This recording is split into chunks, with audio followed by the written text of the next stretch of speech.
आते चले जा रहे हैं, इसे रोकने की जरूरत है। जी बहुत अच्छी बात कही आपने। मैं अरुण जी आपके पास आऊंगा। इस बीच दिनेश जी हमारे साथ जुड़ गए हैं, बहुत बहुत स्वागत है सर आपका। अरुण जी, अभी सुबह से एक खबर चल रही है, इंडिया टुडे के थ्रू भी आई है, जहां पे कुछ डायरेक्शंस दिए गए हैं ट्विटर को भारत सरकार के द्वारा। ये मैं उसकी पुष्टि नहीं कर रहा हूं, लेकिन इंडिया टुडे की खबर है और प्रोमिनेंटली सभी अभी चैनल्स पे चल रही है, जहां पर कहा गया है एलन मस्क के द्वारा कि the Indian government has issued executive orders requiring X, यानी कि जो ट्विटर का नया नाम है, to act on the specific accounts and post subject to potential penalties including significant fines and imprisonment. In compliance with the order, we will withhold these accounts and post in India alone. However, ये Elon Musk कहता है, we disagree with these actions and maintain that the freedom of expression should be extended to these posts. यानी कि एक किस्म से Elon Musk ने कहा है कि वी डिसएग्री विद यू, हम तुम्हारे ऑर्डर्स को मानने को तैयार नहीं हैं। ये पहली बार ऐसा सामने नजर आ रहा है कि जहां पर एलॉन मस्क की वो हैबिट भी, एक्चुअली वो इतनी जल्दी किसी चीज को मानते नहीं है, जिद्दी तो है ही है, लेकिन भारत सरकार को वो कन्फ्रंट कर रहे हैं। ये खबर इंडिया टुडे की अभी की और काफी डिटेल में है, ऐसी बात नहीं है, उसका जो ऑर्डर भी दिखाया गया है, मैं एग्जैक्टली उसकी पुष्टि नहीं कर रहा हूं, लेकिन सुबह से ये खबर चल रही है। इवन विदेशों से भी मेरे पास इस बारे में लिंक्स आ गए हैं। उन्होंने कहा कि ये एलॉन मस्क के पास ये डायरेक्शंस आई है भारत सरकार की ओर से कि ना केवल इनका अकाउंट फ्रीज कर दिया जाए, ना केवल इनको पनिश किया जाए, ना केवल इनके ऊपर फाइन पेनल्टी डाली जाए, बल्कि इम्प्रिजनमेंट भी उनका रिकमेंड किया जाए। ये मैं आपको एक बात और बताना चाहूंगा, मेरा खुद का Twitter account every second day suspend हो रहा है आजकल, पिछले कुछ दिनों से, और फिर मुझसे कहा जाता है इसको ऑथेंटिकेट करो और तब वो ऑन होता है। तो मैं खुद भी परेशान हूं इस मामले में, जबकि मेरा अकाउंट तो बहुत छोटा सा है, मुश्किल से 950 फॉलोअर्स हैं सर टोटल मिला के। बाकी ट्विटर पे तो लोगों को हजारों लाखों फॉलोअर्स हैं, मैं तो बहुत छोटा सा उसमें हस्ती हूँ, लेकिन every second day I am being suspended sir.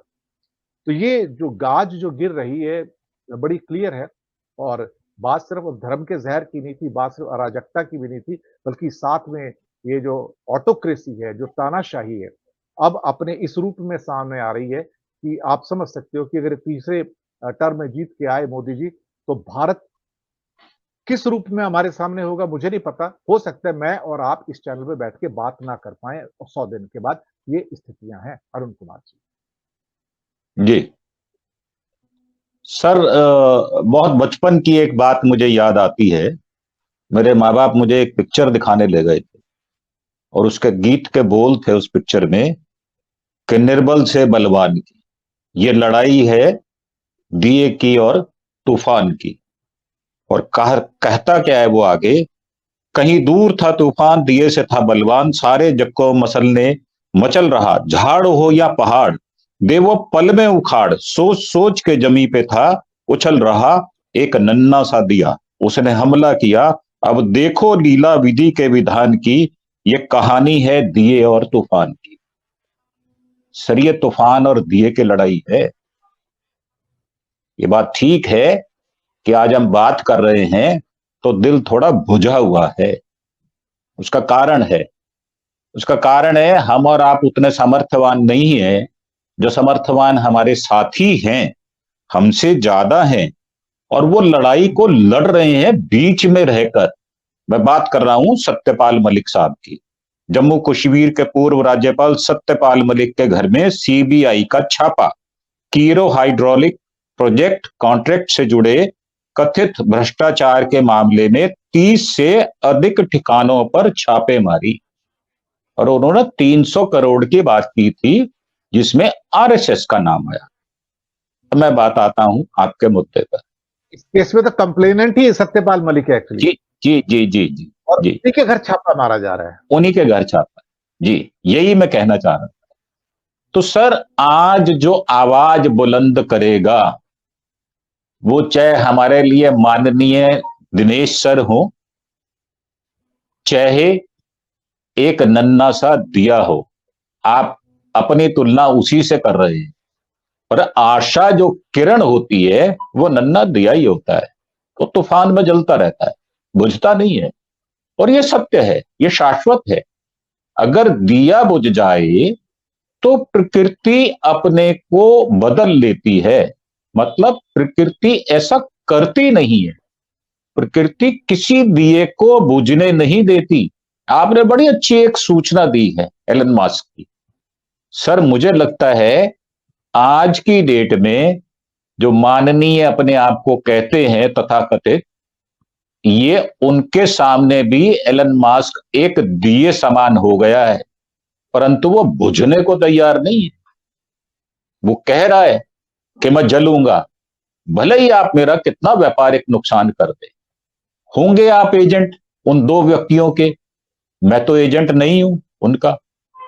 तो हम कर क्या रहे हैं, हमारे दिमाग में है क्या? मैं कई बार लाल किले जाता हूं तो मैं उसके पीछे जरूर जाता हूं जहां पर कीकर के पेड़ उगाए हैं। सर ये कीकर के पेड़ लाल किले के पीछे नहीं है, ये हमारे दिमाग के अंदर ये कीकर उगाया है। और इसके ये जो कांटे हैं ये शंभू बॉर्डर पर निकल आए हैं बाहर। तो इसको निकालना होगा। निकलेगा कैसे? जब हम अपने दम को साधते हुए उसका मुकाबला करने के लिए तैयार रहेंगे। मन में हमारे आशा है कि यह दिया बुझेगा नहीं, परंतु प्रत्यक्षता देखने में उस दिए को बुझाने के माकूल प्रबंध किए गए हैं। आप देखें, जब आप सड़क पार करते हैं तो आप लेफ्ट भी देखते हैं जो नियम है, फिर राइट देखते हैं, फिर पीछे देखते हैं, फिर आप आगे देखते हैं, और फिर अंत में यह कहा जाता है एक बार लेफ्ट और देख लो। सर जब हम सड़क पार करते समय इतनी सावधानियां बरतते हैं तो मोदी जी भूल गए क्या? ये किसान हैं, ये अन्नदाता के साथ साथ देश की रक्षा का भार भी उठाते हैं। इन्हीं के बच्चे जाते हैं, वही ट्रेनिंग लेकर आते हैं। मेरी जब अपने बच्चों से बातचीत होती है तो क्या किसान जिसका एक बच्चा किसी एक बॉर्डर पर बैठा हुआ है वो अपने पिता से बात नहीं करता होगा? मुझे तो लगता है वो जरूर करता होगा, पल पल की खबर रखता होगा।